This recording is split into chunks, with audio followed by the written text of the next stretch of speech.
शुरू करते हैं। नमो अरिहंताणं नमो सिद्धाणं नमो आयरियाणं नमो उवज्झायाणं नमो लोये सव्वसाहुणं तीन भुवन में सार वीतराग विज्ञानता शिव स्वरूप शिवकार नमो त्रियोग संहारिके। ये मांगलिक ग्रंथ श्री छड़ाला जी हैं, इसके रचयिता पंडित श्री दौलत राम जी हुए हैं। इसके अंतर्गत उन्होंने लिखी है 6 ढालें हैं। 6 ढालों में से हम पढ़ रहे हैं पहली ढाल, इसका चल रहा है रिवीजन। पहली ढाल में संसार परिभ्रमण के दुखों की चर्चा है। तो अब ये 6 ढाला पढ़नी है, तो कौन पढ़ना चाहता है आज? विकास पढ़ोगे? बिल्कुल। आवाज नहीं आ रही है, एक सेकेंड। हाँ बोलो। बिल्कुल आ रही है आवाज। हाँ आ रही बोलो। ठीक है, पूरी 6 ढाला स्टार्ट करें। हाँ आप पढ़ो, हम सब म्यूट पे जाते हैं ना। ठीक है, आप शुरू करो।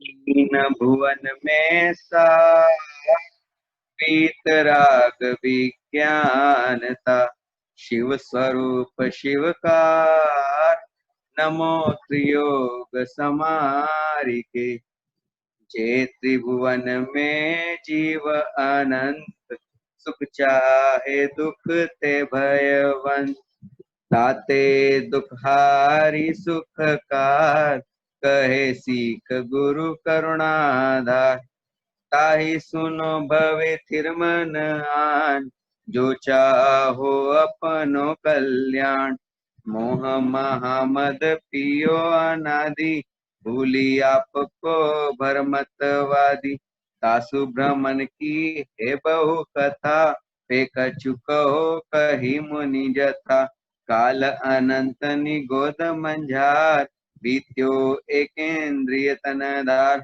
एक सांस में 8-10 बार जन्मो मरो भरो दुख भार निक्सी भूमि जल पावक भयो पवन प्रत्येक वनस्पति थयो दुर्लभ लही जो चिंतामणि क्यों पर्याय लही त्रस तणी लट पीपल अली आदि शरीर धरी धरी मरियो सही फिर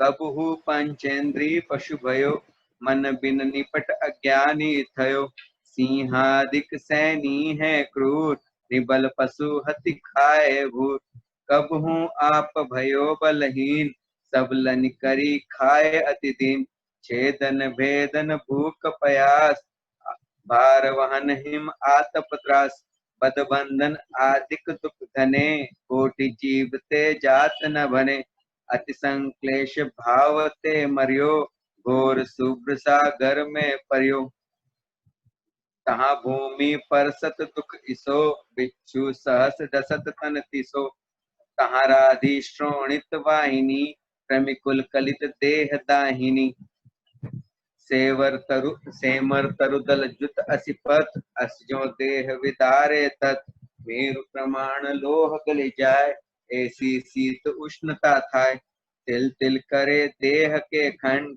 असुर बिरावे दुष्य प्रचंड सिंधु नीर ते प्यास न जाय तो पन एक न बूंद लहाय तीन लोक को अन्न जुखाए मिटे न भूख कणा न लहाय ए दुख बहु सागर लो सहे कर्म जोग ते नर बहु लय जननी उदर बसो 9 मास अंग संकुशते पाई त्रास निक सज्जे दुख पाए घोर तिनको कहत न आवे और बालपने में ज्ञान न लयो तरुण समय तरुणी रत रहो अर्ध मृतक सम बूढ़ापनो कैसे रूप लखे आपनो कभी अकाम निर्जरा करे पवन तक में सुर तनु धरे विषय चाहता वानल दयो मरत विलाप करत दुख सयो जो विमानवासी हूँ थाय सम्यक दर्शन बिन दुख पाए तहाँ ते चैथा वर्तन धरे यो परिवर्तन पूरे करे, तहाँ ते चैथा वर्तन धरे, यो परिवर्तन पूरे करे।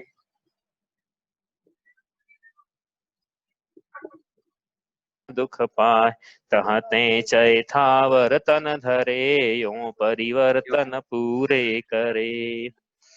तो इस प्रकार से पहली ढाल भाई आप लोगों को याद हो रही होगी, ऐसी में मुझे उम्मीद है याद कर ले तो आपको बहुत काम आएगी। विषय क्या है कि ढाल याद करने से विषय पक्का होता है। अच्छा, किसी को ना ऐसा लग रहा है कि ढाल याद करने में प्रॉब्लम आ रही हो, तो बड़ा एक्चुअली क्या है, ये सीक्वेंस है। आप सीक्वेंस देख के याद करोगे ना तो ढाल याद रखना बड़ा आसान होगी। शुरू के 2 छंद तो आपको याद हो गए थे, ओपन बुक में आ गए वो, तो आपने पढ़ लिए होंगे, आपको याद है। मंगलाचरण आपको याद है। अब तीसरे छंद से शुरू होता है तास हवन भ्रमण की है बहु कथा, कथा शुरू हो गई, ठीक है। तो इस कथा में एक एक करके जीव की कहानी आगे बढ़ रही है। सबसे पहले निगोदिया जीव को लेना, उसके दुख, फिर स्थावर को लेना, उसके दुख, है ना। स्थावर के दुख तो लिखे नहीं इसमें, लेकिन बस यही कि निकसी भूमिजल पावक भयो पवन प्रत्येक वनस्पति था, ठीक है। उसके बाद दुर्लभ लही, तो इसका विकलत्रय के दुख, विकलत्रय के बाद पंचेंद्रियों में असंगी के दुख, उसके बाद क्रूर सैनी के दुख, उसके बाद निर्बल के दुख, उसके बाद फिर नरक गति शुरू हो जाती है। तो नरक में भी फिर तो सीक्वेंस बताई थी आपको, सीक्वेंस याद रखना।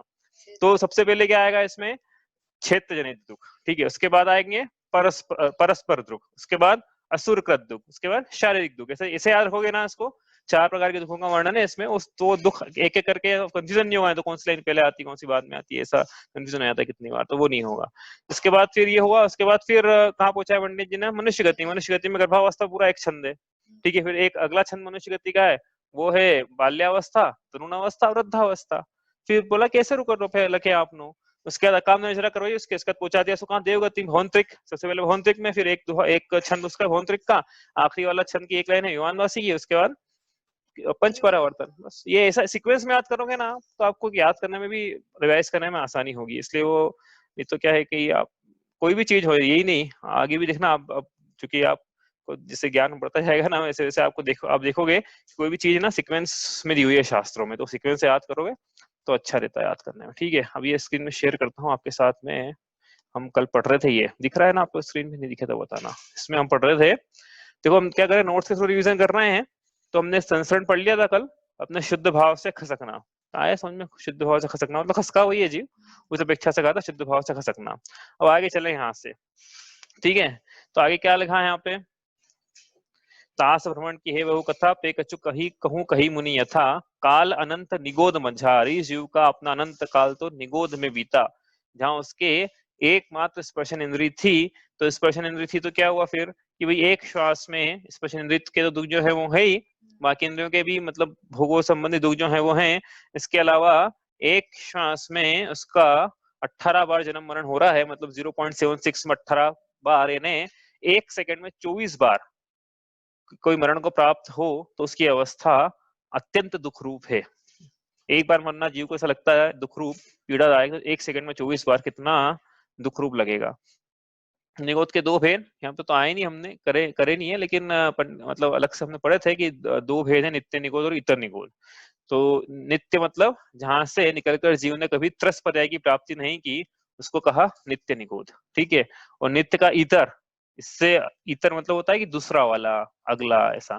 तो नित्य का अगला इतर, इतर का मतलब जीव का पुनः निगोद पर्याय की प्राप्ति होना। यदि ऐसा हो गया है तो बोलेंगे जीव अब इतर निगोद में आ गया, नित्य निगोद से निकल गया था, वापस निगोद में आया है, तो इसका ये इतर निगोद है, नित्य निगोद से तो एक बार निकला हुआ था, ठीक है। ऐसा हो सकता है, मतलब जीव क्या है, एक बार निगोद से निकलने के बाद वापस वो निगोद में जा सकता है, मतलब मौका मिला है जीव को अपना कल्याण करने का। अब जीव इसमें कल्याण कर ले तो ठीक है, या तो सिद्ध बन जा, नहीं तो फिर क्या है, निगोद बनना पड़ेगा। 2 ही ऑप्शन है भाई, या तो सिद्ध अवस्था प्राप्त कर लो, नहीं तो प्रकृति ने जो आपको अवसर दिया है सिद्ध बनने का, वो प्रकृति छीन लेगी आपसे, आपको निगोद में भेजेगी, दूसरे को अवसर देगी, वो अपना कल्याण कर लेगा। इस प्रकार से है ये। अब जीव के 2 भेद किए हमने, संसारी और मुक्त। इसे जीव के अलग अलग प्रकार से अलग अलग भेद किए थे हमने। तो संसारी जीवों की कथा चल रही है यहाँ पे, निगोद सिद्धों की कथा तो है ही नहीं ना भाई, संसारी जीवों की कथा है, संस्करण पढ़ रहे ना। तो आया इसमें फिर कि हमने क्या क्या पढ़ा, देखो इसमें तो पहले गति पढ़ा, फिर जाति, हमने पहले कर्म पढ़े थे, कर्म के 8 भेद थे, उसमें एक नाम कर्म था। नाम कर्म की अलग अलग प्रकृतियां भाई, काफी से 93 प्रकृतियां नाम कर्म की, ठीक है। तो 93 में से मतलब पिंड रूप प्रकृतियां देखे तो गति, हाँ 14 पिंड रूप है, उसमें से पिंड रूप का है, मतलब वो समझना अपने को ज्यादा नहीं है, लेकिन काफी सारी प्रकृतियों का एक पिंड बना लिया, उसको बोलता है पिंड प्रकृति। जैसे गति नामकरण में पिंड प्रकृति, पिंड मतलब क्यों बोला, क्योंकि गति नामकरण में 4 भेद है, 4 गतियां हैं, गति नामकरण में 4 भेद।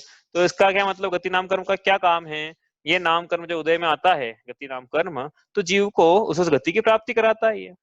तो इसका व्युत्पत्ति पर अगर देखें तो जीव को भव से भवांतर में गति करवाता है, उसे गति नहीं करवाता है, वहां उसको रखता भी है, उस भव संबंधी परिणामों की प्राप्ति कराता है। मतलब सीधे सा आपको इतना समझ में नहीं आ रहा है तो इतना याद रख लेना, जिसके उदय से जीव को गति की प्राप्ति होती है वो गति नाम कर्म है। ठीक है, इस प्रकार जाति नाम कर्म है, तो जिसके वजह से जीव को जाति की प्राप्ति होती होगी ना, तो यहाँ पे क्या है, जाति मतलब अव्यभिचारी सदृश भाव से जीवों का एकत्रीकरण, उसको जाति बोला है ना। अब ये इसका क्या मतलब है कि इंद्रियों की अपेक्षा जीव को कलेक्ट कर लिया हमने, एक इंद्रिय जीव को एक कैटेगरी में डाला, 2 इंद्रिय जीव को दूसरी कैटेगरी में, से पंचेंद्रिय तक 5 कैटेगरी बनाई, एक एक कैटेगरी को एक एक जाति बोला, एक इंद्रिय जाति, 2 इंद्रिय जाति, ऐसा। तो कोई जीव एक इंद्रिय बना, तो एक इंद्रिय बना तो उसके एक इंद्रिय जाति नामकर्म का उदय है, इसलिए एक इंद्रिय बना है। हम पंचेंद्रिय, हमारा भी क्या चल रहा है, पंचेंद्रिय जाति नामकर्म का उदय चल रहा है, इस प्रकार से। ठीक है, गति के भेद पढ़ लिए हमने, पंडित जी ने बताई, इसमें गति के माध्यम से संसरण की चर्चा करी। यहाँ पे 4 प्रकार की गतियां हैं। अब उसमें से बात फिर निक्सी भूमि जल पावक भयो पवन प्रत्येक वनस्पति थयो, ते स्थावर, ये क्या है, सब एकेंद्रीय जीव, निगोद से निकल गया। अब इसने क्या है, निगोद में तो एक शरीर के अनेक स्वामी थे, वहां से निकला है, स्थावर पर्याय प्राप्त करी है, जहाँ पे एक शरीर का एक ही स्वामी है, इतना अंतर है बस। और लेकिन निगोद तो क्या थी, वनस्पति थी, लेकिन स्थावर जो है पृथ्वी जल अग्नि और वायु, ये भी इंक्लूड हो गया, और वनस्पति भी प्रत्येक वनस्पति हो गया, इसलिए पंडित ने प्रत्येक वनस्पति थयो, है ना, प्रत्येक शब्द इंपॉर्टेंट है उसमें, और वनस्पति के आगे ही लगाया प्रत्येक, पृथ्वी जल अग्नि वायु के आगे प्रत्येक नहीं लगाया, क्योंकि तो प्रत्येक ही होते हैं। वनस्पति में 2 भेद बनते हैं, प्रत्येक और एक साधारण, जनरल कंपार्टमेंट। तो निगोद जो थी वो साधारण वनस्पति में था, साधारण वनस्पति में तो जनरल कंपार्टमेंट होता है ना, एक सीट के अनेक स्वामी, कोई रिजर्वेशन नहीं है उसमें, तब शरीर का रिजर्वेशन नहीं है, एक शरीर के अनेक स्वामी। उसी प्रकार यहाँ पे वनस्पति का ही करा, तो यहाँ पे एक प्रत्येक वनस्पति लगाया, तो एक शरीर का एक स्वामी, इसलिए लगाया प्रत्येक वनस्पति। ठीक है, तो स्थावर कितने भेद हो गए, फिर 5 भेद हो गए, पृथ्वी जल अग्नि वायु वनस्पति। ठीक है, स्थावर जीवों के भेद हो गए, ये याद रहेंगे आपको, स्थावर जीव के 5 भेद, तो बिल्कुल फंडामेंटल है जैनिज्म का, बिल्कुल स्थावर जीवों के 5 भेद। स्थावर जीव किसे कहते हैं, एकेंद्रीय जीव को स्थावर जीव कहते हैं। स्थावर जीव कितने भेद हैं, स्थावर जीव के 5 भेद, पृथ्वी जल अग्नि वायु वनस्पति। अब यहाँ पृथ्वी बोले ना तो समझना पृथ्वी कायिक जीवों की बात हो रही है यहाँ पे, जब मतलब जैसे विवक्षा वैसा निकाला जाता है, जैसे हम बोल रहे हैं स्थावर जीवों के, तो विवक्षा रहेगी उस पृथ्वी के अंदर जो पृथ्वी कायिक जीव है उसकी। ठीक है, इस प्रकार, तो पृथ्वी जीव है क्या, तो पृथ्वी तो जैसे शरीर जीव है क्या, इस प्रकार की बात हो गई है। तो शरीर के अंदर जो जीव है उसकी बात होती है यहाँ पे, जैसे मैं जीव हूँ, तो शरीर की तरह उंगली रख के बोलूंगा ना मैं जीव हूँ, बात तो शरीर पे जाती है, लेकिन शरीर के अंदर जो जीव उसकी बात, जैसे पृथ्वी जो है उनका शरीर है, तो पृथ्वी को जीव बोल रहे हैं, मतलब पृथ्वी के अंदर जो जीव उसकी बात है, पृथ्वी कायिक जीव, जिसने पृथ्वी को अपनी काया बनाया है। ऐसे ही 5 में लगाना है इसको। ठीक है, तो ये तो एकेंद्रीय जीव है। त्रस जीव, त्रस जीव किसे कहते हैं, तो इसकी काफी सारी हमने परिभाषा पढ़ी थी उस दिन, कि जिनका भोजन जो है रक्त की बजाय रस के बजाय रक्त का निर्माण भी करता है, या जिनका शरीर जो है वो सप्त धातु में शरीर रहता है, हड्डी मांस चर्बी अस्था मज्जा वीर, ये जो सप्त धातुएं हैं इनसे मिलकर शरीर बना हुआ है, इसको बोलते हैं त्रस। जैसे लट का शरीर है तो उसमें भी ये सब मिलेगा आपको, क्या हड्डी चर्बी ये सब मिलेगा उसमें, तो ये त्रस जीव हैं, मतलब जिनमें ये सब सप्त धातुएं पाई जाती है। तो एक विवक्षा हुई, दूसरी विवक्षा जिसमें रक्त रहता है, तीसरी विवक्षा कि 2 से 5 इंद्रिय तक के जो जीव है उनको त्रस जीव कहा जाता है। और व्यवदेश इसका व्युत्पत्ति परक अर्थ है त्रस्यंती त्रसा, जो जीव त्रास पाते हैं। और स्थावर जीवों का भी एक परिभाषा है स्थानशील स्थावरा, लेकिन ये सब व्युत्पत्ति परक है, इसलिए 100% नहीं बैठती है, क्योंकि क्या है कि स्थावर जीव भी त्रास पाते हैं, दुख पाते हैं, और त्रस जीव भी स्थानशील, जैसे हम बैठे ना एक स्थान पे, तो हम भी स्थानशील हैं कि नहीं, तो लेकिन हम स्थावर नहीं, हम त्रस ही कहलाएंगे। तो एक व्युत्पत्ति परक मतलब एक परिभाषा है जो कि मोटी मोटे तौर पर समझने के लिए है बस। वो आगे चले, त्रस जीव समझ में आया। विकलत्रय किसे कहते हैं, हम 2, 3, 4 इंद्रिय जीवों को एक शब्द में बोलना है तो बोलेंगे विकलत्रय या विकलेंद्रिय। पंडित जी ने लिखा है वहां पे, लट पीपल अली, ये किसके उदाहरण है, 3, ये विकलत्रय जीवों के उदाहरण है भाई, क्योंकि लट में जो है 2 इंद्रियां हैं, पीपल में मतलब चींटी में 3 इंद्रिय, भोरे में 4 इंद्रिय, इसलिए ये विकलत्रय जीवों के उदाहरण है। स्थावर जीवों के भेद हमने पढ़े अभी ये हमने जो स्थावर जीव पढ़े थे तो वो त्रस एक्चुअली क्या संसारी जीवों का विवेक्षा करी दो प्रकार और से कर सकते थे। एक तो लिखा हमने जीव कितने संसारी और मुक्त। संसारी जीव कितने, वो भी दो है, स्थावर और त्रस। ठीक है, स्थावर कितने, फिर स्थावर 5 हो गए। ठीक है, तो अब ये स्थावर जो 5 है, इसमें से एक एक में क्या क्या शब्द समझना है हमें, वो है। तो जल सामान्य, ये H2O, ठीक है, इसको बोला जल। जल सामान्य मतलब जल, सिर्फ जल बोला। जल का मतलब होता है H2O। जल में समझ लगाना है इसको, बाकी समय आप लगा सकते हो।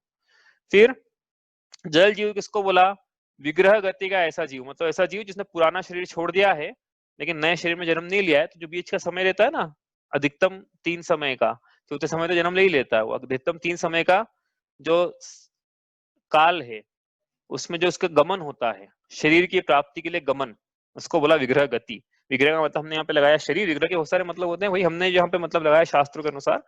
मतलब शास्त्रों में ऐसे मतलब लिखा हुआ है। विग्रह का मतलब यहाँ पे लेना है आपको शरीर। तो शरीर की प्राप्ति के लिए जो गति है, उसको कहा विग्रह गति, क्योंकि पुराना शरीर छोड़ दिया है इसने, नया शरीर धारण करने के लिए रास्ते में है। बस ये 3 समय में तो कर लेगा, अधिकतम 3 समय में। तो वो विग्रह गति का जीव जो जल में जन्म लेने वाला है, लिया नहीं है उसने। और जल में जन्म मतलब त्रस जीव बन के नहीं, जल को ही अपना शरीर बनाएगा, ऐसा स्थावर जीव बन के जन्म लेने वाला है, उसको हमने बोला जल जीव। ठीक है, ये तो हो गया। अब उसने जन्म ले लिया, मतलब क्या किया कि जल को अपना शरीर बना लिया, तो अब उस जीव को बोलेंगे जल कायिक जीव। और हमने क्या करा, पानी गर्म कर लिया, छान के गर्म कर लिया, तो उसमें से स्थावर जीव निकल जाते हैं। तो उसको जो बचा, वो क्या बचा, जल काय। तो इस प्रकार से 4 प्रकार की विवक्षा सब में अपन लगा सकते हैं। ठीक है, विग्रह गति लिखिए यहाँ पे ऊपर, विग्रह गति शब्द आया। विग्रह गति का क्या मतलब है, एक शरीर से दूसरे शरीर में जाने के लिए जो गति होती है, उसको बोला विग्रह गति। भैया हाँ पायल बोलो। ये जल वाले पे एक क्वेश्चन पूछूं? हाँ हाँ बोलो। जैसे है ना, अपन जो मतलब छानते हैं जब जल को पीने के लिए, है ना, तो छाना अपन ने तो मतलब बोलते हैं छन, जैसे आपने बोला गीजर का पानी यूज नहीं करना, उसमें वो मतलब डायरेक्ट गर्म हो जाता तो जीव मर जाते। तो जैसे अपन ने मालूम छान के गर्म कर रहे हैं, तो भैया छानने में पर उसमें जैसे बोलते हैं एक बूंद में इतने जीव रहते, तो छन गए तो अपन को वो दिख तो ही नहीं रहा, पर जीव तो फिर भी उसमें गए, वो तो फिर गर्म हो रहे हैं, मर रहे हैं। नहीं, छन गए तो एक बार जीव निकल गए ना उससे। वो तो उसमें जैसे मछली पकड़ने का जाल है, आपने डाला, मछलियां आ गई अब जाल में सारी, एक मछली छनेगी नहीं, मतलब क्या हो तो जाए वो अपन कपड़ा। को, हाँ हाँ अपन को छनने पे दिखते नहीं है, पर वो मतलब दिख रहे नहीं है, पर वो छन गए हैं जी, मतलब पूरे। हाँ हाँ, आप अब चाहो तो माइक्रोस्कोप से लगा के देखोगे तो आपको दिखेंगे छन्ने के ऊपर जीव। देखे नहीं भाई हमने भी तो हो, लेकिन आप देखोगे तो बिल्कुल दिखेंगे तो वो। भैया पूरे निकल जाते कि जो बोला जाता है कि एक बूंद में इतने लाख, इतने करोड़, इतने हाँ तो लाख, इनका इतने। शरीर की अवधारणा तो बहुत छोटी रहती है, छोटी छोटी रहती है, तो ये हाँ पूरे निकल जाते हैं उसमें से। लेकिन वो छन्ना अच्छी क्वालिटी का होना चाहिए, ऐसा नहीं कि छन्ना बहुत पुराना हाँ यूज करा हुआ हो, मोटे कपड़े का हो, सूत का हो, हाँ और उसमें से आर पार देखे तो प्रकाश प्रस्फुटित होते हुए नहीं दिखे, दो वर्ता करा हुआ हो, धीरे धीरे पानी छाना हो, ये सारी चीजें हैं हाँ। उसमें। और है ना, एक चीज और पूछना थी, जैसे जो अपन जब कुएं से पानी भरते, तो बोला जाता है कि जो जीवानी है कुएं में ही अपन छने पानी से वापस डाल देते तो उसके जीव उसी में चलेगा। अब ये जो बोरिंग का नलों का भरते हैं, इसकी फिर किस चीज में डालना चाहिए? ये ऐसी जीवानी नहीं हो सकती है, इसलिए बेस्ट तो ये है हाँ कि 6 7 8 फीट का आजकल बोरिंग के पाइप डलने लग गए हैं, उसमें बाल्टी हाँ उतर जाती है 8 इंच की। तो बाल्टी उतार दो, मतलब ऐसे ही बोरिंग हो गया, जैसे पाइप भी चला जाता है और बाल्टियां भी चली जाती है, ऐसे बोरिंग भी हो गए हैं 8 इंच का। दोनों चले जाएगा, पाइप भी चला जाएगा, पाइप चलेगा ही मतलब चला हुआ उसमें, और बाल्टी भी जा सकती है। बाल्टी आपने देखी भी हो कभी, तो उसको अहिंसा हम्म। जीवानी यंत्र के थ्रू फिर क्या है, उसमें ऊपर चक्री रहती है, उसको घुमा दो, आप हाथ से घुमाओ या मोटर से घुमाओ, तो पानी आ जाता है, फिर उसको जीवानी करके वापस छोड़ दो वहां पे, ऐसा। अच्छा। हम्म, ये सबने एक्चुअली जल गालन की विधि पढ़ी थी, हालांकि इसमें बोरिंग का हमने नहीं देखा था। ये जरूर है कि अहिंसा जीवानी यंत्र के थ्रू उस बोरिंग के पानी की भी जीवानी की जा सकती, मतलब बोरिंग एक्चुअली क्या है, अहिंसा जीवानी यंत्र में है क्या, एक्चुअली वो जो भी है वो सब खींचने का ही है, खींचने, हाथ के खींचने के बजाय मोटर लगी हुई है, बस यही है, और कुछ नहीं है उसमें। और बाल्टी उतर जाती है नीचे पाइप में। ठीक है। अच्छा। हाँ चलो आगे चले हम। अब जल कायिक जीव हो गए, इसके बाद जल काय हो गया, विग्रह गति हो गई। अब वनस्पति के दो भेद कर रहे हैं भाई ऊपर। तो निगोद जो है, ये क्या है, साधारण वनस्पति, मतलब क्या है, ऐसी वनस्पति जिसमें एक एक छोटा सा शरीर है ना, घनांगल का असंख्यात भाग। अब ये क्या होता है अपन समझा नहीं अपन ने, बाकी बहुत छोटा सा शरीर है। उस शरीर में से, उस शरीर के कितने स्वामी, अनंत स्वामी है। एक ही शरीर में, जैसे पूरा शरीर है ना, तो इस पूरे शरीर में एक जीव, दो जीव, तीन जीव, ऐसे कितने अनंत जीव, इसको बोला साधारण वनस्पति। लेकिन प्रत्येक वनस्पति में एक ही छोटा छोटा शरीर बनाया है, उसका एक एक एक एक एक एक एक स्वामी है, ऐसा उसको बोला प्रत्येक वनस्पति। तो हम जो खाते हैं वो क्या है, वो प्रत्येक वनस्पति है। साधारण वनस्पति अभक्ष है, हालांकि उसमें स्थावर जीव भी होते हैं। भाई लोगों का प्रश्न रहता है स्थावर ही तो है ये जीव, इसमें भी स्थावर है, तो अंतर क्या है दोनों में? संख्या का अंतर है भाई, एक जगह संख्यात है, एक जगह अनंत है। तो अनंत संख्या से कितना गुना बड़ा है? एक दो चार गुना बड़ा होगा ना, ये अनंत संख्या से अनंत गुना बड़ा है। इसलिए तो आपको बोला था कि 3 काल में जितनी प्रत्येक वनस्पति हम खाएंगे, जितना दोष लगेगा, उतना दोष तो आलू का एक टुकड़ा खाने में लग जाता है। क्यों? क्योंकि अनंत जीव है उसके अंदर, अक्षय अनंत जीव राशि, ऐसा। ठीक है, तो ये हुआ प्रत्येक वनस्पति। अब आगे चलें तो प्राण, जीव जो है अपने प्राणों से जीता है। जो जीव है वो जीव मतलब क्या? जो चैतन्य प्राणों से जीता है उसको बोलते हैं, तो चैतन्य प्राण जो है उसको बोलते हैं भाव प्राण। ज्ञान दर्शन ये चैतन्य प्राण है जीव के, हमें ज्ञान दर्शन पाया जा रहा है, हम जीव हैं, हम चैतन्य प्राणों से जीते हैं। लेकिन एक और विवक्षा है, ये तो अंतरंग में हुआ, बहिरंग में चिन्ह क्या है जीव का? तो द्रव्य प्राणों से जीता है वो भी जीव है। और द्रव्य प्राण मतलब क्या? 5 इंद्रियां, 3 बल, आयु और श्वासोच्छ्वास, इतना याद रखना बस, आपको याद रहेगा। 5 इंद्रियां, 3 योग, तो योग की जगह बोलना है बल। ठीक है, जो जैसे विवक्षा होती है तो वैसा बोला जाता है भाई। यहाँ पे मन के बल की विवक्षा है, वचन के बल की विवक्षा है, आत्मा के प्रदेशों के प्रस्पंदन की विवक्षा नहीं है। ठीक है, इस प्रकार से बल बोलना है यहाँ पे। तो 5 इंद्रियां, 3 बल, ये तो हो गए आयु और श्वासोच्छ्वास। तो ये पाए जाते हैं, मतलब जीव है वो, उसमें जीव है उस शरीर में, इसका मतलब। हाँ तो 10 द्रव्य प्राण हो गए ना, 5 3 8 हो तो 10। ठीक है, याद रहेगा ये 5 इंद्रियां, 3 बल, आयु और श्वासोच्छ्वास। कुछ प्रश्न है? श्वास ये दिखने रहेगा स्क्रीन पे? ठीक है। हाँ, श्वासोच्छ्वास दिख नहीं रहेगा स्क्रीन पे? आपको दिख रहा है ना? आपकी आवाज नहीं आ रही है भाई, स्क्रीन वापस शेयर करता हूँ। दिख रहा है ना? ठीक है, चलो वही मैं सोच रहा था। चलो भाई आगे चले। ऐसा श्वासोच्छ्वास हो गया। अनुपान भी, आनपान भी बोलते हैं इसको, मतलब श्वासोच्छ्वास को, ऐसा भी आपको शास्त्र में शब्द मिल सकता है। आगे चले, अब संज्ञा, यहाँ तक तो हो गया था उसका। फिर कब हूँ पंचेंद्रीय पशु बनो, मन बिना निपट अज्ञानी थयो। तो ये कभी ये जीव विकल्प तरह के यादव क्या बनाया पंडित जी ने? इसको पंचेंद्रीय बना दिया, लेकिन पंचेंद्रीय में इसको मन नहीं दिया अभी, तो उसकी विवक्षा चलेगी। अब क्या मन नहीं दिया तो मतलब असंगी रहा। तो पहले संज्ञा समझो, संज्ञा क्या होती है। संज्ञा क्या 4-5 प्रकार से शास्त्रों में इतना वर्णन हमको मिला देखने को, तो हमने सब लिखा है यहाँ पे। संज्ञा क्या है? Noun is the name of person, place और थिंग। बिल्कुल छठी में जो 6th क्लास में परिभाषा रटवाई जाती है ना, वाली परिभाषा। किसी व्यक्ति, वस्तु, स्थान आदि के नाम को हम संज्ञा कहते हैं। एक तो संज्ञा की परिभाषा ये है। दूसरा, मति स्मृति संज्ञा चिंता विनिबोध इत्यनर्थांतरम, ऐसा सूत्र जी का सूत्र है। तो वहां पर भी संज्ञा शब्द आई। तो संज्ञा शब्द का क्या मतलब है कि संज्ञा का मतलब मति ज्ञान भी होता है। मति ज्ञान मतलब क्या? संज्ञा रूप का मति ज्ञान मतलब ऐसा ज्ञान जो कि स्मृति और प्रत्यक्ष का जोड़ रूप ज्ञान है। भाई ये इसकी विवक्षा नहीं है यहाँ पे। छह ढाल में भी हम देखते हैं कर पाएंगे या नहीं कर पाएंगे ज्योति ढाल में, लेकिन एक प्रकार का ज्ञान है संज्ञा कि यह वही है।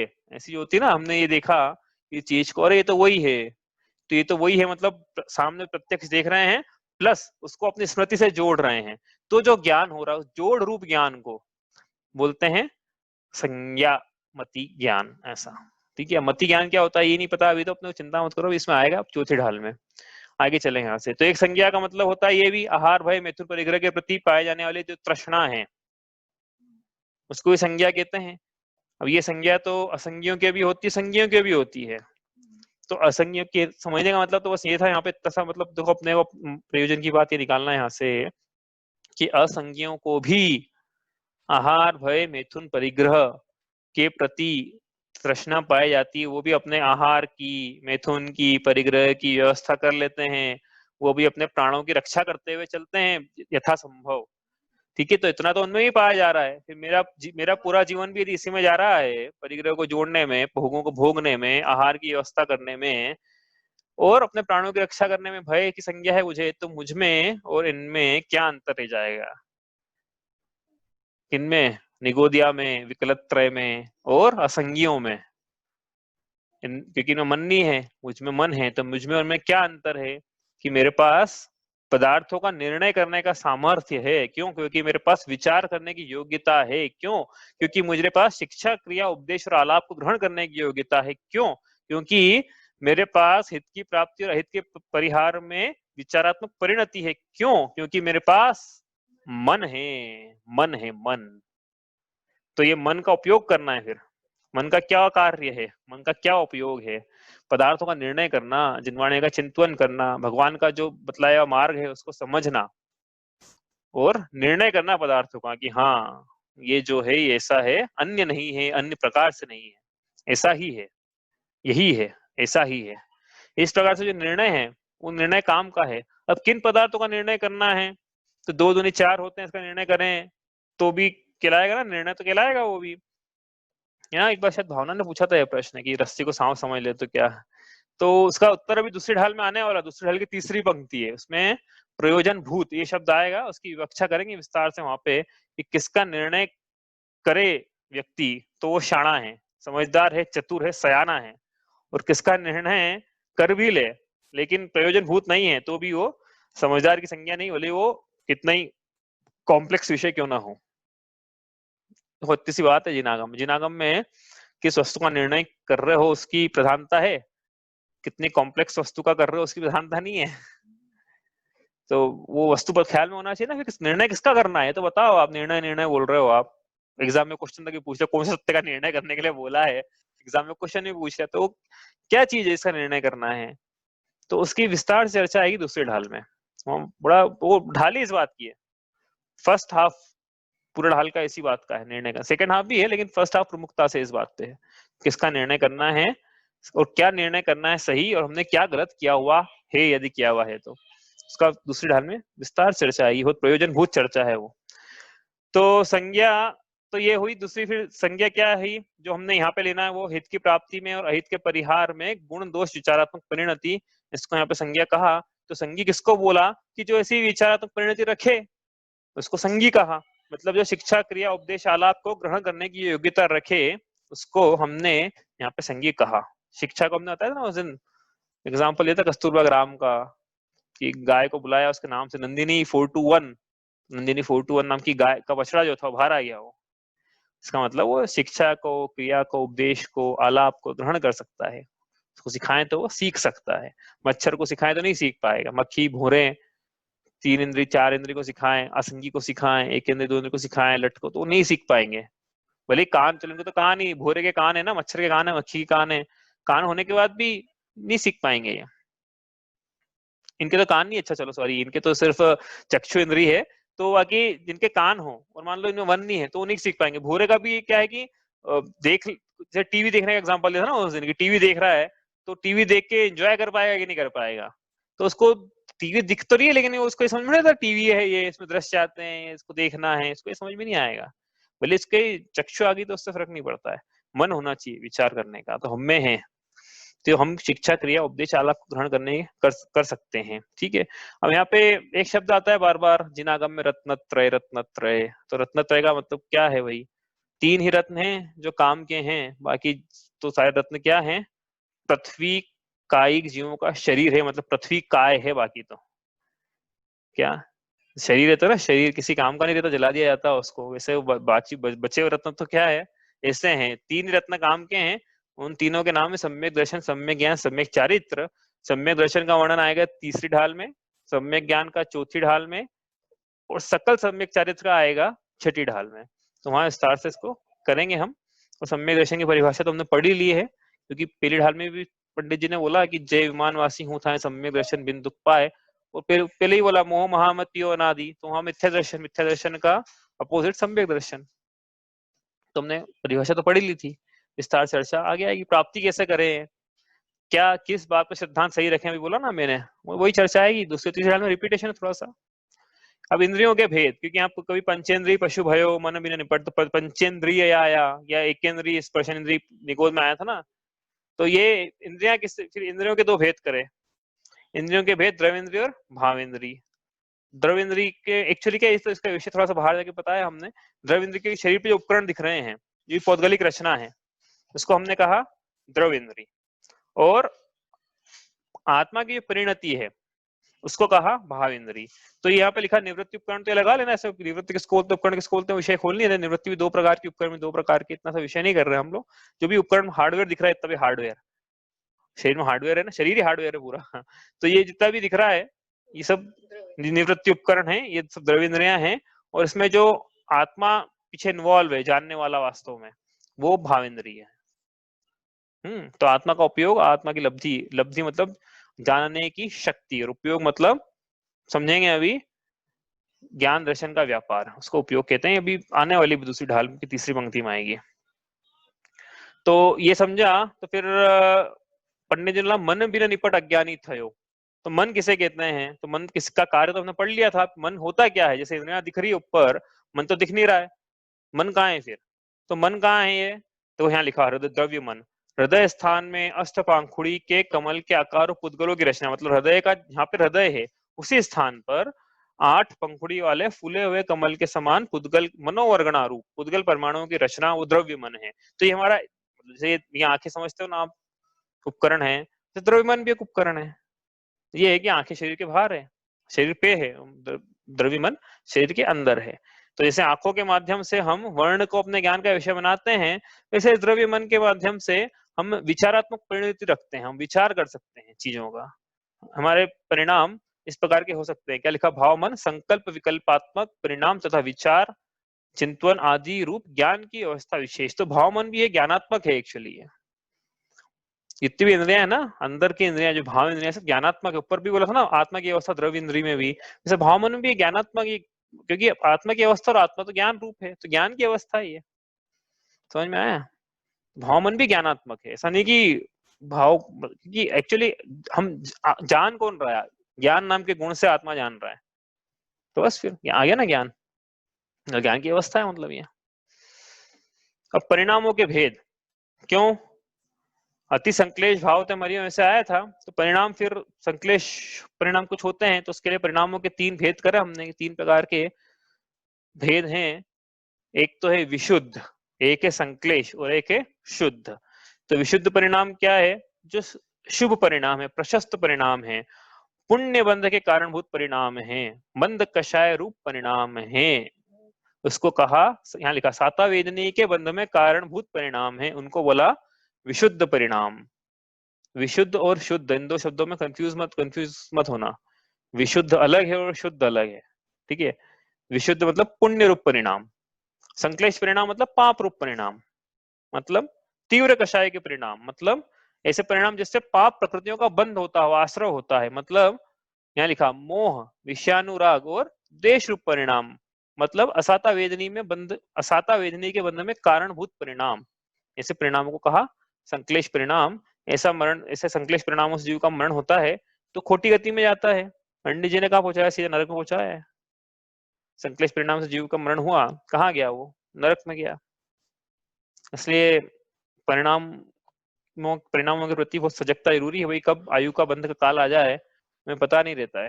इसलिए परिणाम क्या है, कम शुद्ध नहीं हो रहे तो कम से कम विशुद्ध तो होना ही चाहिए। तो शुद्ध क्या होता है फिर, कि जो ना पाप रूप परिणाम है ना पुण्य रूप परिणाम है, जो न प्रशस्त है ना अप्रशस्त, ऐसी भी अवस्था है भाई जीव की, समझना है कि पुण्य और पाप रूपी परिणाम होते हैं। क्योंकि क्या है, देखो अभी क्या बोला था मैंने, संक्लेश परिणाम में तीव्र कषाय रूप परिणाम, और विशुद्ध में क्या था, मंद कषाय रूप परिणाम। तो क्या तीव्र कषाय और मंद कषाय, इसके अलावा कोई स्टेट नहीं हो सकती है क्या, हो सकती है ना, कषाय ही नहीं हो जब, ऐसे परिणाम हो सकते हैं। तो क्या है कि जितनी जितनी कषायों का अभाव हो रहा है उतना उतना उस संबंधी विशुद्धि हो गई। अनंतानुबंधी कषाय भी क्या होती है आगे पढ़ेंगे, उसका कषाय, उसका अभाव हो गया तो जीव को अब अनंतानुबंधी कषाय के परिणामों के न होने से जो विशुद्धि पाई जाती है उतनी विशुद्धि तो मानना पड़ेगी ना, कि इसके इतने परिणाम, उतनी शुद्धि तो मानना पड़ेगी, इतने परिणाम इसके शुद्ध हो गए हैं। अब ये अनंतानुबंधी की नहीं पाई जा रही परिणति, इसके कषाय की तीव्र कषाय नहीं पाई जा रही अनंतानुबंधी वाली, इतना तो मानना पड़ेगा ना। तीव्र तो नहीं बोलना चाहिए, लेकिन अंतानंद नहीं पाया जाएगा। तीव्र और मंद क्या है, ये तो इसमें ये लेश्य में चले जाएगा, हाँ, लेकिन अंतानंद नहीं पाई जा रही, इतना तो मानना पड़ेगा ना उसके, तो तत्संबंधी परिणामों की शुद्धि है, इस प्रकार समझा जाता है इसको। इसलिए इसमें विवाद मत खड़े करना है कि भैया शुद्ध कैसे बोल दिया आपने गृहस्थ को, भाई ये इस अपेक्षा से बोला है, क्या सम्यक दृष्टि जीव है, उसके अनंतानुबंधी कषाय का अभाव हो गया है, तो उसके परिणामों में अब अनंतानुबंधी परिणामों संबंधी शुद्धि पाई जा रही है, तत्संबंधी परिणामों की शुद्धि पाई जा रही है, उसके वो परिणाम पाए ही नहीं जा रहे हैं शुभ, क्योंकि अब क्या उस संबंधी परिणाम ना शुभ है ना अशुभ है ना, दोनों गायब होगा, अब तो परिणाम ही गायब हो गए हैं, ऐसा है। ठीक है, आगे चले, नहीं समझ में आया तो चिंता मत करना, अभी अनंतानुबंधी आगे आएगा, जो समझेंगे तब समझेंगे हम, शुद्ध भाव भी समझेंगे आगे। ठीक है, तो अभी चिंता मत करो, अभी तो अपने ऊपर ऊपर से पढ़ लिया है। अभी तो जहाँ समझने का विषय, जहाँ पीली ढाल में ही ऐसा विषय जो आगे कहीं नहीं आएगा, वो हमने थोड़ा विस्तार से पढ़ा है। तो ऐसा विषय जो कि आगे भी आएगा, वो थोड़ा संक्षेप में पढ़ा कि जब आगे आएगा तो विस्तार करेंगे ही उसका। ठीक है, तो यहाँ लिखा असाता वेदनी है, तो वेदनी मतलब क्या है, ये बड़ा तो काम की चीज है वेदनी की, छोटी मोटी आपको क्या, मैंने आपको कल भी बोला था कि आपको अभी कर्णानुयोग के विषय है, सब लोगों को रूखे लगते हैं कर्णानुयोग के विषय, कि क्या पढ़े कर्णानुयोग को, तो द्रव्यानुयोग में मजा आता है, चरणानुयोग में आता है, और प्रथमानुयोग कथाओं में आता है। लोग कर्णानुयोग पढ़ना नहीं चाहते हैं, लेकिन बहुत सही सही बातें निकलती हैं यहाँ से। देखो वेदनी की परिभाषा क्या लिखी है यहाँ पे, समझना क्या लिखा है यहाँ पे। इंद्रियों के विषयों में जो सुख और दुख का अनुभव कराए, ऐसे कर्म को वेदनी कर्म बोलते हैं। मतलब हमको इंद्रियों के विषयों में सुख की अनुभूति हो रही है और दुख की अनुभूति हो रही है, तो किस कारण से हो रही है, ये साता असाता वेदनी कारण से हो रही है। सुख का अनुभवन है तो साता वेदनी, और दुख का अनुभवन है तो साता वेदनी। सुख लिखा ना यहाँ पे, देखो फिर बताता हूँ आपको मैं, पढ़ने का तरीका क्या है। सुख लिखा है यहाँ पे, लेकिन पढ़ना क्या है उसको। कर्मों के उदय से सुख की प्राप्ति हो सकती है क्या जीव को? कर्मों के उदय से कभी जीव को सुख की प्राप्ति नहीं हो सकती है। यदि कर्मों के उदय सुख की प्राप्ति हो जाए तो सिद्ध भगवान सबसे ज्यादा दुखी, उनके एक भी कर्म का उदय नहीं पाया जा रहा है, और जिसके बिल्कुल कर्मों का उदय चल रहा है वो सबसे ज्यादा सुखी हो जाएगा। तो कर्मों के उदय से नहीं होता, बोले पुण्य हो, साता हो, या जो भी हो। ये सुख क्यों लिखा फिर यहाँ पे, बताया था ना उस दिन कि भाई दुखों, कम दुख की जो अवस्था है जीव को, वो सुख रूप लगती है। मतलब पहले बहुत ज्यादा दुख थे, अब उसके अपेक्षा कम दुख पाए जा रहे हैं, तो जीव को ऐसा लगेगा कि उसके परिणाम सुख रूप हैं, ऐसा उसको अनुभव होगा। तो ये इस अपेक्षा से लगा है सुख, लेकिन वो सुख भी दुख रूप ही है। बस ये है कि ज्यादा दुख से कम दुख में आ गया है वो, बाकी है तो वो सुख भी दुख रूप ही है। समझ में आया? बंध का कारण है, विषम है, दुख रूप है। जितने भी भोगों के परिणाम चल रहे हैं हमारे, सब दुख रूप है। इसलिए क्या है, इंद्रियों के विषयों में जीव यदि सुख मना रहा है, इसका मतलब उसके परिणाम तो दुख के ही चल रहे हैं।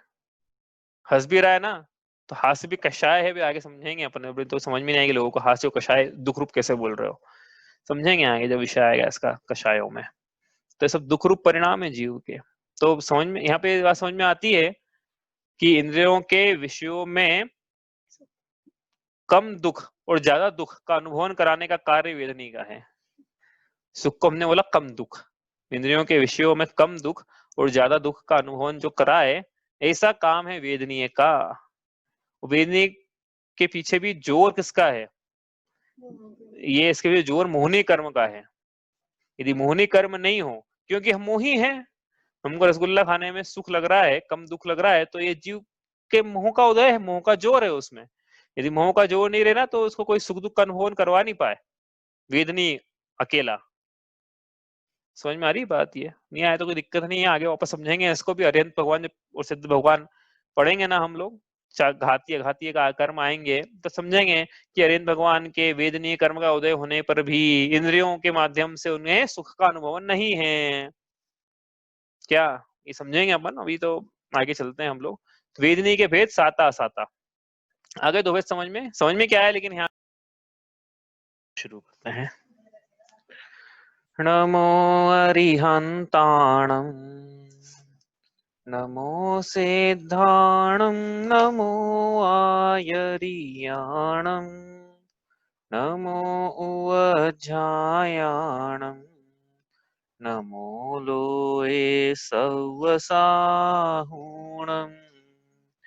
तीन भुवन में सार, वीतराग विज्ञानता, शिव स्वरूप शिवकार, नमो त्रियोग संहारिके। ये मांगलिक ग्रंथ श्री छड़ाला जी हैं, इसके रचयिता पंडित श्री दौलत राम जी हुए हैं। इसके अंतर्गत उन्होंने लिखी है 6 ढालें हैं, 6 ढालों में से हम पढ़ रहे हैं पहली ढाल इसका चल रहा है रिवीजन। पहली ढाल में संसार परिभ्रमण के दुखों की चर्चा है। तो अब ये 6 ढाला पढ़नी है, तो कौन पढ़ना चाहता है आज? विकास, पढ़ोगे? बिल्कुल। आवाज नहीं आ रही है, एक सेकेंड। हाँ बोलो। बिल्कुल आ रही है आवाज। हाँ अब आ रही बोलो।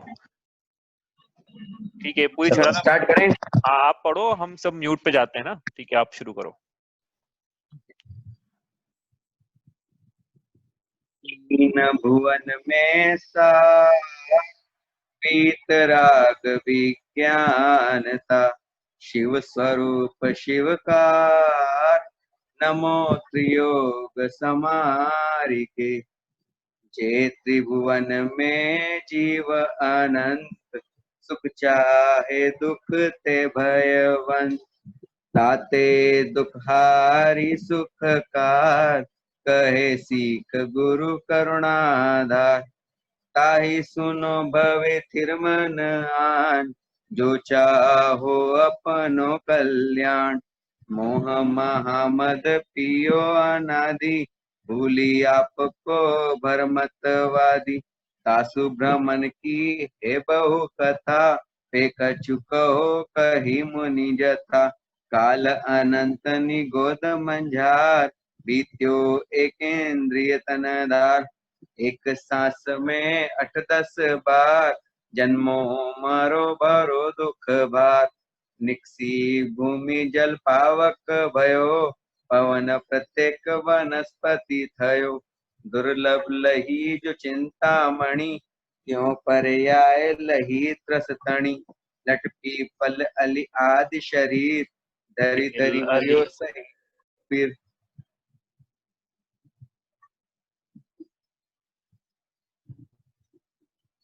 कबहु पंचेंद्रिय पशु भयो, मन बिन निपट अज्ञानी थयो।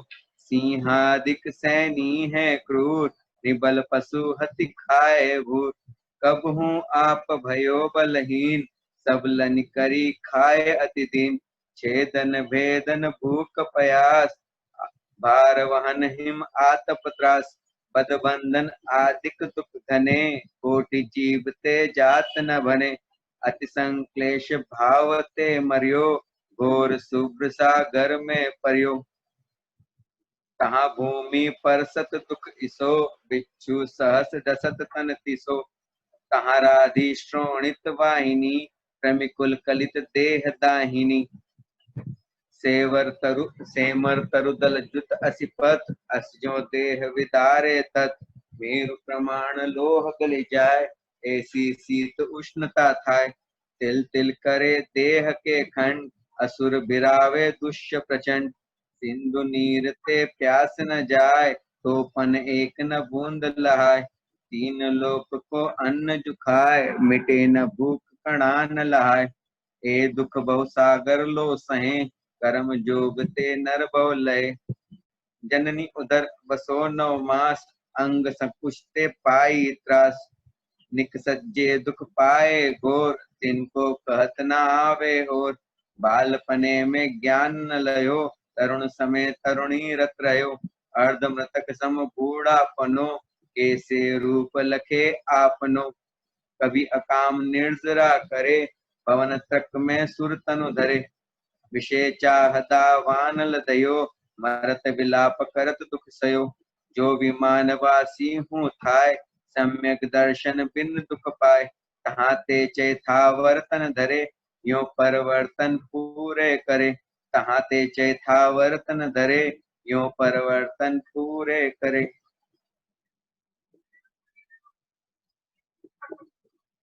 दुख पाए, तहाँ ते चैथावर तन धरे, यो परिवर्तन पूरे करे। तो इस प्रकार से पहली ढाल भाई आप लोगों को याद हो रही होगी, ऐसी मुझे उम्मीद है।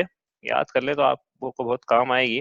विषय क्या है कि ढाल याद करने से विषय पक्का होता है। अच्छा, किसी को है ना ऐसा लग रहा है कि ढाल याद करने में प्रॉब्लम आ रही हो, तो बड़ा एक्चुअली क्या है, सीक्वेंस है। आप सीक्वेंस देख के याद करोगे ना, तो ढाल याद रखना बड़ा आसान होगी। शुरू के 2 छंद तो आपको याद हो गए थे, ओपन बुक में आ गए वो, तो आपने पढ़ लिए होंगे, आपको याद है। मंगलाचरण आपको याद है। अब तीसरे छंद से शुरू होता है तास हवन भ्रमण की है बहु कथा, कथा शुरू हो गई। ठीक है, तो इस कथा में एक एक करके जीव की कहानी आगे बढ़ रही है। सबसे पहले निगोदिया जीव को लेना, उसके दुख, फिर स्थावर को लेना, उसके दुख, है ना, स्थावर के दुख तो लिखे नहीं इसमें, लेकिन बस यही कि निकसी भूमि जल पावक भयो कौन प्रत्येक वनस्पति था, ठीक है। उसके बाद दुर्लभ लही, तो इसका विकलत्रय के दुख, विकलत्रय के बाद पंचेंद्रियों में असंगी के दुख, उसके बाद क्रूर सैनी के दुख, उसके बाद निर्बल के दुख, उसके बाद फिर नरक गति शुरू हो जाती है। तो नरक में भी फिर तो सीक्वेंस बताई थी आपको, सीक्वेंस याद रखना।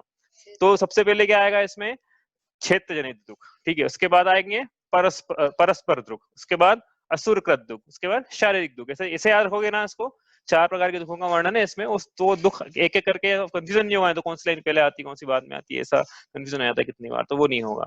इसके बाद फिर ये हुआ, उसके बाद फिर कहाँ पहुंचा है पंडित जी ने, मनुष्य गति। मनुष्य गति में गर्भावस्था पूरा एक छंद है, ठीक है। फिर एक अगला छंद मनुष्य गति का है, वो है बाल्यावस्था, तरुणावस्था, वृद्धावस्था। फिर बोला कैसे रुके लखे आपनो, उसके बाद काम नजरा करवाई, उसके बाद पहुंचा दिया सुकांत देवगति भौंत्रिक। सबसे पहले भौंत्रिक में, फिर एक छंद उसका भौंत्रिक का, आखिरी वाला छंद की एक लाइन है युवानवासी की, उसके बाद पंच परावर्तन। बस ये ऐसा सीक्वेंस में याद करोगे ना, तो आपको याद करने में भी, रिवाइज करने में आसानी होगी। इसलिए वो, ये तो क्या है कि आप कोई भी चीज हो, यही नहीं आगे भी देखना आप, चूंकि आप जिससे ज्ञान बढ़ता जाएगा ना, वैसे वैसे आपको आप देखोगे कोई भी चीज ना सीक्वेंस में दी हुई है शास्त्रों में, तो सीक्वेंस से याद करोगे तो अच्छा रहता है याद करने में, ठीक है। अब ये स्क्रीन में शेयर करता हूँ आपके साथ में। हम कल पढ़ रहे थे, ये दिख रहा है ना आपको स्क्रीन में, नहीं दिखे तो बताना। इसमें हम पढ़ रहे थे, देखो हम क्या करें, नोट्स के थ्रू रिवीजन कर रहे हैं। तो हमने संस्करण पढ़ लिया था कल, अपने शुद्ध भाव से खसकना आया समझ में। शुद्ध भाव से खसकना मतलब खसका वही है जी, उस अपेक्षा से कहा था शुद्ध भाव से खसकना। अब आगे चले यहाँ से, ठीक है। तो आगे क्या लिखा है यहाँ पे, तास भ्रमण की है बहु कथा पे कछु कही कहूं कही मुनि यथा, काल अनंत निगोद मझारी, जीव का अपना अनंत काल तो निगोद में बीता। जहां उसके एकमात्र स्पर्शन इंद्री थी, तो स्पर्शन इंद्री थी तो क्या हुआ फिर कि भाई एक श्वास में स्पर्शन इंद्री के तो दुख जो है वो है ही, बाकी इंद्रियों के भी मतलब भोगों संबंधी दुख जो है वो है। इसके अलावा एक श्वास में उसका 18 बार जन्म मरण हो रहा है, मतलब 0.76 में 18 बार, यानी एक सेकंड में 24 बार कोई मरण को प्राप्त हो तो उसकी अवस्था अत्यंत दुख रूप है। एक बार मरना जीव को ऐसा लगता है दुख रूप पीड़ादायक, एक सेकंड में 24 बार कितना दुख रूप लगेगा। निगोद के 2 भेद यहाँ पे तो आए नहीं, हमने करे नहीं है, लेकिन मतलब अलग से हमने पढ़े थे कि 2 भेद है, नित्य निगोद और इतर निगोद। तो नित्य मतलब जहां से निकलकर जीव ने कभी त्रस पर्याय की प्राप्ति नहीं की, उसको कहा नित्य निगोद, ठीक है। और नित्य का इतर, इससे इतर मतलब होता है कि दूसरा वाला, अगला, ऐसा। तो नित्य का अगला इतर, इतर का मतलब जीव का पुनः निगोद पर्याय की प्राप्ति होना। यदि ऐसा हो गया है तो बोलेंगे जीव अब इतर निगोद में आ गया, नित्य निगोद से निकल गया था वापस निगोद में आया है, तो इसका ये इतर निगोद नित्य निगोद से तो एक बार निकला हुआ था, ठीक है। ऐसा हो सकता है, मतलब जीव क्या है एक बार निगोद से निकलने के बाद वापस वो निगोद में जा सकता है, मतलब मौका मिला है जीव को अपना कल्याण करने का। अब जीव इसमें कल्याण कर ले तो ठीक है, या तो सिद्ध बन जा, नहीं तो फिर क्या है, निगोद बनना पड़ेगा। 2 ही ऑप्शन है भाई, या तो सिद्ध अवस्था प्राप्त कर लो, नहीं तो प्रकृति ने जो आपको अवसर दिया है सिद्ध बनने का, वो प्रकृति छीन लेगी आपसे, आपको निगोद में भेज देगी, दूसरे को अवसर देगी, वो अपना कल्याण कर लेगा। इस प्रकार से है ये। अब जीव के 2 भेद किए हमने, संसारी और मुक्त। ऐसे जीव के अलग अलग प्रकार से अलग अलग भेद किए थे हमने। तो संसारी जीवों की कथा चल रही है यहाँ पे, निगोद सिद्धों की कथा तो है ही नहीं ना भाई, संसारी जीवों की कथा है, संस्करण पढ़ रहे ना। तो आया इसमें फिर कि हमने क्या क्या पढ़ा, देखो इसमें तो पहले गति पढ़ा, फिर जाति, हमने पहले कर्म पढ़े थे, कर्म के 8 भेद थे, उसमें एक नाम कर्म था। नाम कर्म की अलग अलग प्रकृतियां भाई, काफी 93 प्रकृतियां नाम कर्म की, ठीक है। तो 93 में से मतलब पिंड रूप प्रकृतियां देखे तो गति, हाँ 14 पिंड रूप है, उसमें से पिंड रूप का है मतलब समझना अपने को ज्यादा नहीं है, लेकिन काफी सारी प्रकृतियों का एक पिंड बना लिया, उसको बोलता है पिंड प्रकृति। जैसे गति नाम कर्म में पिंड प्रकृति, पिंड मतलब क्यों बोला, क्योंकि गति नाम कर्म के 4 भेद है, 4 गतियां हैं, गति नाम कर्म के 4 भेद। तो इसका क्या मतलब, गति नाम कर्म का क्या काम है, ये नाम कर्म जो उदय में आता है गति नाम कर्म, तो जीव को उस गति की प्राप्ति कराता है ये। तो इसका व्युत्पत्ति पर अगर देखें तो जीव को भव से भवांतर में गति करवाता है, उसे गति नहीं करवाता है, वहां उसको रखता भी है, उस भव संबंधी परिणामों की प्राप्ति कराता है। मतलब सीधे आपको इतना समझ में नहीं आ रहा है तो इतना याद रख लेना, जिसके उदय से जीव को गति की प्राप्ति होती है वो गति नाम कर्म है, ठीक है। इस प्रकार जाति नाम कर्म है, तो जिसके वजह से जीव को जाति की प्राप्ति होती होगी ना, तो यहाँ पे क्या है, जाति मतलब अव्यभिचारी सदृश भाव से जीव का एकत्रीकरण, उसको जाति बोला है ना। अब ये इसका क्या मतलब है कि इंद्रियों की अपेक्षा जीव को कलेक्ट कर लिया हमने, एक इंद्रिय जीव को एक कैटेगरी में डाला, 2 इंद्रिय जीव को दूसरी कैटेगरी में, से पंचेंद्रिय तक 5 कैटेगरी बनाई, एक एक कैटेगरी को एक एक जाति बोला, एक इंद्रिय जाति, दो इंद्रिय जाति, ऐसा। तो एक कोई जीव एक इंद्रिय बना तो उसके एक इंद्रिय जाति नामकरण का उदय है, इसलिए एक इंद्रिय बना है। हम पंचेंद्रिय, हमारा भी क्या चल रहा है, पंचेंद्रिय जाति नामकरण का उदय चल रहा है, इस प्रकार से। ठीक है, गति के भेद पढ़ लिए हमने, पंडित जी ने बताई, इसमें गति के माध्यम से संसरण की चर्चा करी। यहाँ पे 4 प्रकार की गतियां हैं। अब उसमें से बात फिर निक्सी भूमि जल पावक भयो पवन प्रत्येक वनस्पति थयो ते स्थावर, ये क्या है, सब एकेंद्रीय जीव। निगोद से निकल गया, अब इसने क्या है, निगोद में तो एक शरीर के अनेक स्वामी थे, वहां से निकला है, स्थावर पर्याय प्राप्त करी है, जहाँ पे एक शरीर का एक ही स्वामी है, इतना अंतर है बस।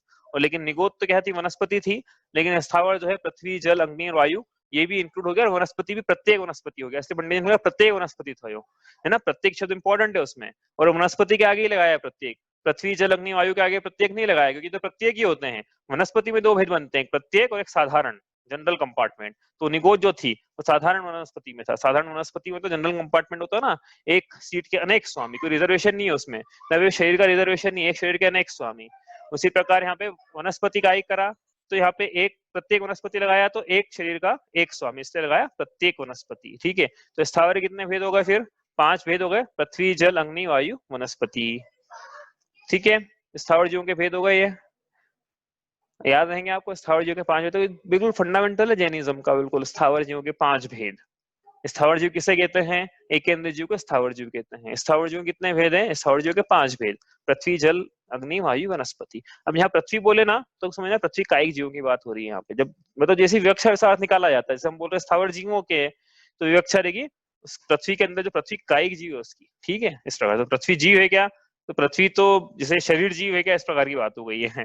तो शरीर के अंदर जो जीव है उसकी बात होती है यहाँ पे, मैं जीव हूँ, तो शरीर की तरह उंगली रख के बोलूंगा ना मैं जीव हूँ, बात तो शरीर पे जाती है, लेकिन शरीर के अंदर जो जीव उसकी बात, जैसे पृथ्वी जो है उनका शरीर है, तो पृथ्वी को जीव बोल रहे हैं, मतलब पृथ्वी के अंदर जो जीव उसकी बात है, पृथ्वी कायिक जीव, जिसने पृथ्वी को अपनी काया बनाया है।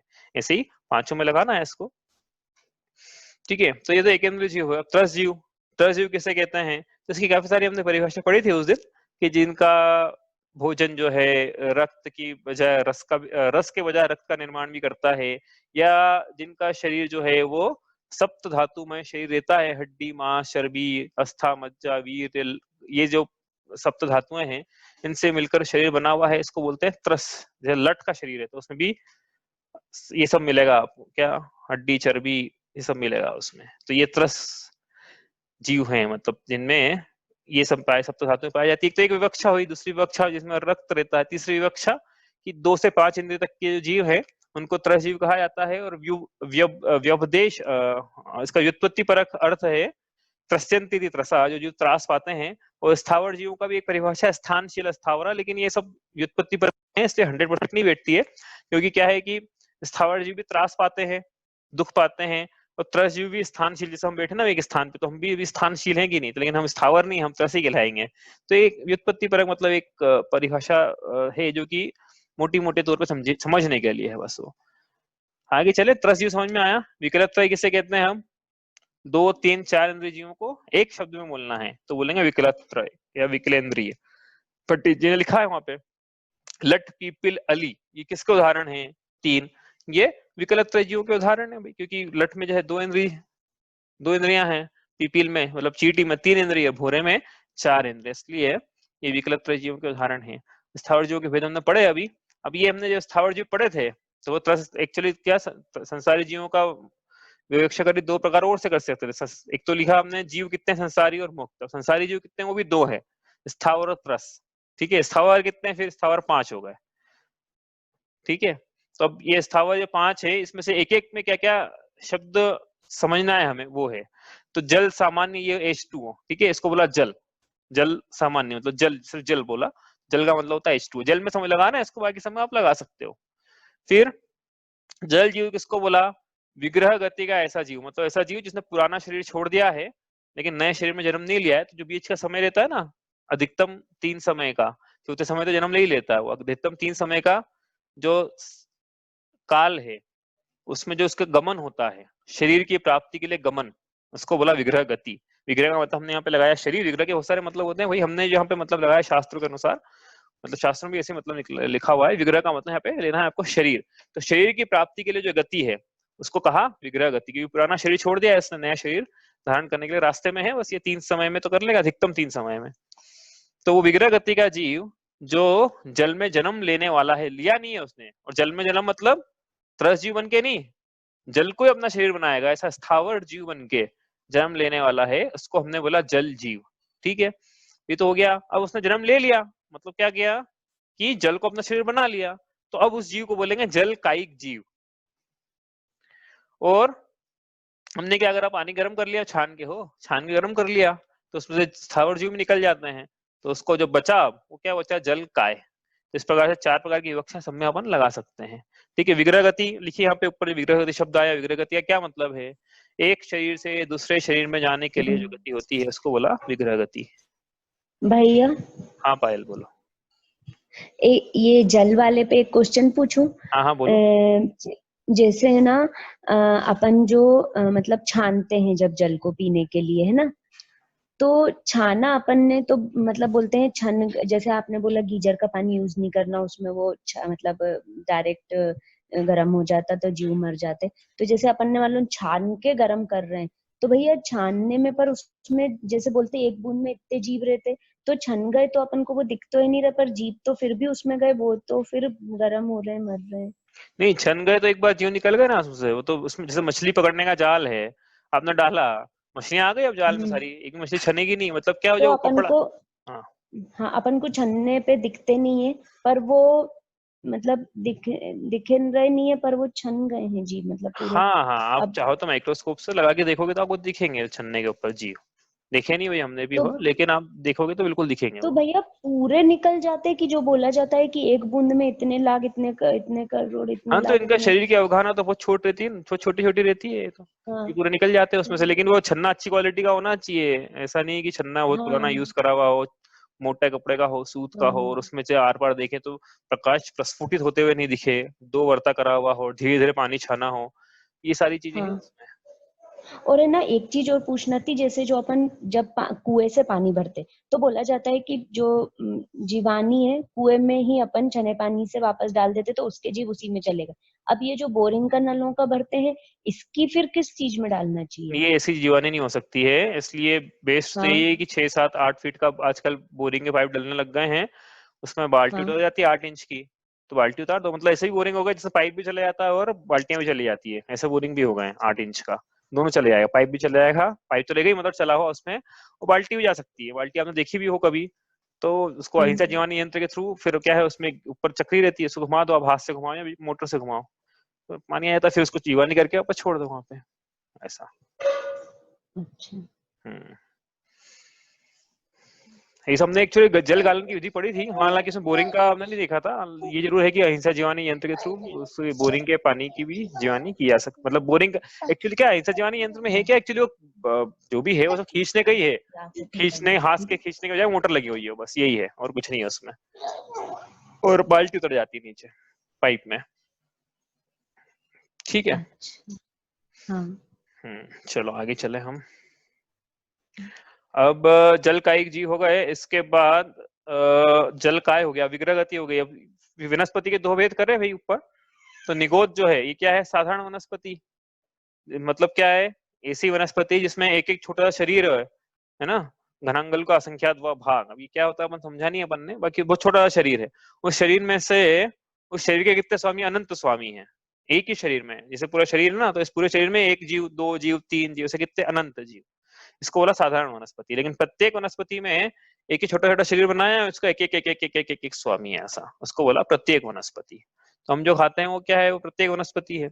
साधारण वनस्पति अभक्ष है, हालांकि उसमें स्थावर जीव भी होते हैं भाई, लोगों का प्रश्न रहता है स्थावर ही तो है ये जीव, इसमें भी स्थावर है, तो अंतर क्या है दोनों में, संख्या का अंतर है भाई, एक जगह संख्यात है एक जगह अनंत है, तो अनंत संख्या से कितना गुना बड़ा है, 1 2 4 गुना बड़ा होगा ना, ये अनंत संख्या से अनंत गुना बड़ा है। इसलिए तो आपको बोला था कि 3 काल में जितनी प्रत्येक वनस्पति हम खाएंगे जितना दोष लगेगा, उतना दोष तो आलू का एक टुकड़ा खाने में लग जाता है, क्यों, क्योंकि अनंत जीव है उसके अंदर, अक्षय अनंत जीव राशि, ऐसा। ठीक है, तो ये हुआ प्रत्येक वनस्पति। अब आगे चलें तो प्राण, जीव जो है अपने प्राणों से जीता है, जो जीव है वो जीव, जीव मतलब क्या, जो चैतन्य प्राणों से जीता है उसको बोलते हैं, तो चैतन्य प्राण जो है उसको बोलते हैं भाव प्राण। ज्ञान दर्शन ये चैतन्य प्राण है जीव के, हमें ज्ञान दर्शन पाया जा रहा है, हम जीव हैं, हम चैतन्य प्राणों से जीते हैं। लेकिन एक और विवक्षा है कि ये तो अंतरंग में हुआ, बहिरंग में चिन्ह क्या है जीव का, तो द्रव्य प्राणों से जो जीता है वो भी जीव है। और द्रव्य प्राण मतलब क्या, 5 इंद्रियां, 3 बल, आयु और श्वासोच्छ्वास, इतना याद रखना बस, आपको याद रहेगा। 5 इंद्रियां, 3 योग, तो योग की जगह बोलना है बल, ठीक है। जो जो जैसी विवक्षा होती है तो वैसा बोला जाता है भाई, यहाँ पे मन के बल की विवक्षा है, वचन के बल की विवक्षा है, आत्मा के प्रदेशों के प्रस्पंदन की विवक्षा नहीं है, ठीक है। इस प्रकार से बल बोलना है यहाँ पे। तो 5 इंद्रियां, 3 बल, ये तो हो गए आयु और श्वासोच्छ्वास, तो ये पाए जाते हैं, मतलब जीव, जीव है वो, उसमें जीव है उस शरीर में, इसका मतलब। हाँ तो 10 द्रव्य प्राण हो गए, गिनो, 5 3 8 हो तो 10, ठीक है, याद रहेगा ये। 5 इंद्रियां, 3 बल, आयु और श्वासोच्छ्वास। कुछ प्रश्न है? श्वास ये दिखने रहेगा स्क्रीन पे? ठीक है। हाँ, श्वासोच्छ्वास दिख नहीं रहेगा स्क्रीन पे, आपको दिख रहा है ना? आपकी आवाज नहीं आ रही है भाई, स्क्रीन वापस शेयर करता हूँ। दिख रहा है ना, ठीक है, चलो वही मैं सोच रहा था। चलो भाई आगे चले, ऐसा श्वासोच्छ्वास हो गया। अनुपान भी, आनपान भी बोलते हैं इसको, मतलब श्वासोच्छ्वास को, ऐसा भी आपको शास्त्र में शब्द मिल सकता है। आगे चले, अब संज्ञा, यहाँ तक तो हो गया था उसका। फिर कब हूँ पंचेंद्रीय पशु बनो, मन बिना निपट अज्ञानी थयो। तो ये कभी ये जीव विकलत्रय त्रय के बाद क्या बनाया पंडित जी ने, इसको पंचेंद्रीय बना दिया, लेकिन पंचेंद्रीय में इसको मन नहीं दिया अभी, तो उसकी विवक्षा चलेगी अब, क्या मन नहीं दिया तो मतलब असंगी रहा। तो पहले संज्ञा समझो, संज्ञा क्या होती है। तो संज्ञा क्या, 4-5 प्रकार से शास्त्रों में इतना वर्णन हमको मिला देखने को, तो हमने सब लिखा है यहाँ पे। संज्ञा क्या है, noun is the name of person, place और थिंग। बिल्कुल छठी में जो 6th क्लास में परिभाषा रटवाई जाती है ना, वाली परिभाषा, किसी व्यक्ति, वस्तु, स्थान आदि के नाम को हम संज्ञा कहते हैं। एक तो संज्ञा की परिभाषा ये है। दूसरा, मति स्मृति संज्ञा चिंता विनिबोध इत्यनर्थांतरम, ऐसा सूत्र जी का सूत्र है। तो वहां पर भी संज्ञा शब्द आई। तो संज्ञा शब्द का क्या मतलब है कि संज्ञा का मतलब मति ज्ञान भी होता है। मति ज्ञान मतलब क्या, संज्ञा रूप का मति ज्ञान मतलब ऐसा ज्ञान जो कि स्मृति और प्रत्यक्ष का जोड़ रूप ज्ञान है। भैया इसकी विवक्षा नहीं है यहाँ पे, 6 ढाल में भी हम देखते हैं कर पाएंगे या नहीं कर पाएंगे ज्योति ढाल में, लेकिन एक प्रकार का ज्ञान है संज्ञा कि यह वही है। ऐसी होती है ना, हमने ये देखा ये चीज को, अरे ये तो वही है, तो ये तो वही है, मतलब सामने प्रत्यक्ष देख रहे हैं प्लस उसको अपनी स्मृति से जोड़ रहे हैं, तो जो ज्ञान हो रहा है जोड़ रूप ज्ञान को बोलते हैं संज्ञा मति ज्ञान, ऐसा, ठीक है। मति ज्ञान क्या होता है ये नहीं पता अभी, तो अपने चिंता मत करो, इसमें आएगा चौथी ढाल में। आगे चले यहाँ से। तो एक संज्ञा का मतलब होता है ये भी, आहार भय मैथुन परिग्रह के प्रति पाए जाने वाले जो तृष्णा है उसको भी संज्ञा कहते हैं। अब ये संज्ञा तो असंज्ञों के भी होती है, संज्ञों के भी होती है। तो असंज्ञ के समझने का मतलब तो बस ये था यहाँ पे, तसा मतलब देखो अपने को प्रयोजन की बात ये निकालना है यहाँ से कि असंज्ञों को भी आहार भय मैथुन परिग्रह के प्रति तृष्णा पाई जाती है। वो भी अपने आहार की, मैथुन की, परिग्रह की व्यवस्था कर लेते हैं, वो भी अपने प्राणों की रक्षा करते हुए चलते हैं यथासंभव, ठीक है। तो इतना तो उनमें ही पाया जा रहा है। फिर मेरा पूरा जीवन भी यदि इसी में जा रहा है, परिग्रह को जोड़ने में, भोगों को भोगने में, आहार की व्यवस्था करने में और अपने प्राणों की रक्षा करने में भय की संज्ञा है मुझे, तो मुझ में और इनमें क्या अंतर रह जाएगा, इनमें निगोदिया में, विकलत्रय में और असंज्ञों में, क्योंकि इनमें मन नहीं है, मुझ में मन है, तो मुझ में उनमें क्या अंतर है कि मेरे पास पदार्थों का निर्णय करने का सामर्थ्य है। क्यों? क्योंकि मेरे पास विचार करने की योग्यता है। क्यों? क्योंकि मेरे पास शिक्षा, क्रिया, उपदेश और आलाप को ग्रहण करने की योग्यता है। क्यों? क्योंकि मेरे पास हित की प्राप्ति और अहित के परिहार में विचारात्मक परिणति है। क्यों? क्योंकि मेरे पास मन है, मन है, मन। तो ये मन का उपयोग करना है। फिर मन का क्या कार्य है, मन का क्या उपयोग है, पदार्थों का निर्णय करना, जिनवाणे का चिंतन करना, भगवान का जो बतलाया मार्ग है उसको समझना और निर्णय करना पदार्थों का कि हाँ ये जो है ये ऐसा है, अन्य नहीं है, अन्य प्रकार से नहीं है, ऐसा ही है, यही है, ऐसा ही है। इस प्रकार से जो निर्णय है वो निर्णय काम का है। अब किन पदार्थों का निर्णय करना है, तो 2 दूनी 4 होते हैं, इसका निर्णय करें तो भी कहलाएगा ना, निर्णय तो कहलाएगा वो भी।